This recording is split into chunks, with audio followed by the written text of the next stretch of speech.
sarang terduduk jinanya punah terpikir kedimate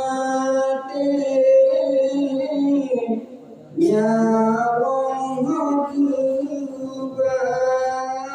kebangunnya dalam surga bahagia untuk gadang menanggung dalam neraka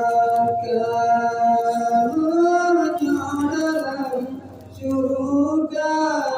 bahagia